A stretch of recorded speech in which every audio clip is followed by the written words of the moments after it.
നമസ്കാരം. കെട്ടിട ഉടമയ്ക്ക് കൈമാറാതെ വാടകക്കാരുടെ പണം തട്ടിയെടുത്ത സുരക്ഷാ ജീവനക്കാരനെതിരെ നടപടി. ഹവലിയിലെ ഒരു കെട്ടിട സുരക്ഷാ ജീവനക്കാരനെയാണ് വഞ്ചനാക്കുറ്റത്തിന് പബ്ലിക് പ്രോസിക്യൂഷന് കൈമാറിയിരിക്കുന്നത്. ഉടമയ്ക്ക് പണം നൽകാതെ വാടകക്കാരിൽ നിന്ന് നേരിട്ട് പണം പിരിച്ചതിനാണ് ഇയാൾക്കെതിരെ നടപടി. 2 ഈജിപ്ഷ്യൻ പ്രവാസികൾ നൽകിയ പരാതിയിലാണ് അന്വേഷണം നടന്നതെന്ന് സുരക്ഷാ വൃത്തങ്ങൾ വ്യക്തമാക്കി.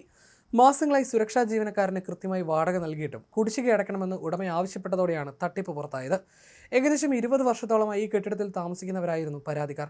വർഷങ്ങളായിട്ടുള്ള പരിചയവും പ്രായവും പരിഗണിച്ച് ഇയാളെ വിശ്വസിച്ചാണ് പണം കൈമാറിയതെന്ന് ഇവർ പോലീസിനോട് പറഞ്ഞു. ഇയാൾ വാടക പണം വാങ്ങുന്നത് മറ്റ് താമസക്കാർ കണ്ടിട്ടുള്ളതായും സാക്ഷ്യപ്പെടുത്തിയിട്ടുണ്ട്. ഇതേ തുടർന്നാണ് ഡിറ്റക്റ്റീവ് വിഭാഗം ഇയാളെ പിടികൂടി പ്രോസിക്യൂഷന് കൈമാറിയത്. പരാതിയെ തുടർന്ന് കേസെടുത്ത് അന്വേഷണം ക്രിമിനൽ സെക്യൂരിറ്റി സെക്ടറിലേക്ക് കൈമാറി. തുടർന്ന് നടത്തിയ ചോദ്യം ചെയ്യലിൽ വാടകക്കാരുടെ പക്കൽ നിന്ന് പണം കൈപ്പറ്റിയെന്നും എന്നാൽ അത് കെട്ടിട ഉടമയ്ക്ക് നൽകിയില്ലെന്നും പ്രതി സമ്മതിച്ചു. ഏകദേശം 3150 കുവൈറ്റ് ദിനാർ ഇത്തരത്തിൽ ഇയാൾ തട്ടിയെടുത്തതായി അന്വേഷണത്തിൽ സ്ഥിരീകരിച്ചു. തുടർ നടപടികൾക്കായി പ്രതിയെ ബന്ധപ്പെട്ട അധികാരികൾക്ക് കൈമാറി.